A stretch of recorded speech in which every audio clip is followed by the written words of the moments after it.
Nabudol na naman kayo ni Auntie Claire, no? Kasi tagumpay siya sa kanyang trabaho. Ano ba yung trabaho nitong si Auntie Claire? I-divert ang issue, gumawa ng distraction para mailayo sa mga issue itong si BBM. Kasi hindi ba nitong nakaraan, ano supposedly ang issue? Diyang malawakang pagbaha sa Metro Manila at sa mga karatig probinsya nito. At syempre, ang unang-unang masisisi dyan, si BBM. Pero, nasisi ba si BBM dito sa malawakang pagbaha? Hinanap nyo ba?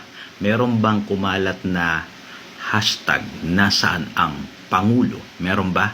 Hindi ba wala? Bakit? Napunta lahat at na-divert ang atensyon kay Auntie Claire nang sisihin niya ang mga guro doon sa nangyaring shooting incident sa isang paaralan sa Zamboanga. Tama, G kayo, engage na engage kayo, rage bait na rage bait. Tandaan ninyo, ang trabaho ni Auntie Claire, kahit sa isang tagapagsalita ng Malacanang, bahagi lang yun. Ang pinakamalaking bahagi ng kanyang trabaho ay i-divert ang issue, i-shield si BBM. Di ba? Kung ano man ang malaking issue na mapupunta kay BBM, gagawa siya ng isang distraction para yung attention mapupunta sa kanya, ligtas si BBM. Hindi ba ilang beses ko nang pinaliwanag sa inyo yan dati? Paulit-ulit na. Tatanong nyo sa akin, bakit ko lang sinabi ngayon yan? Di ba? Ba't hindi ko pa sinabi nung una? Sa tuwing magsasalita ako, nababago yun eh. Di ba? May mga nagko-comment na bashers eh. Ang sabi, ano daw, conspiracy theory. O edi tinapos ko muna. At ngayon ko sinasabi sa inyo, edi hindi na yan conspiracy theory. Dahil sa buong isang linggo, sa isang linggong singkad, di ba?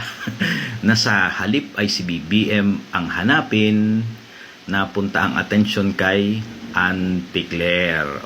Sensationalize. Yan ang galing ng trabaho ni Auntie Claire. So sa susunod, pag may mga issue na si BBM ang sangkot tapos gumawa ng ingay si Auntie Claire, alam nyo na. Di ba? Itong issue na to, pwede naman sana natin pagdugtungin ito na andyan si BBM at yung sinabi ni Auntie Claire. Pwede mong pagdugtungin yun eh. Yeah. Sa susunod na may issue, ang gagawin natin, pagdudugtungin na natin para kahit sanggahin ni Auntie Claire si BBM.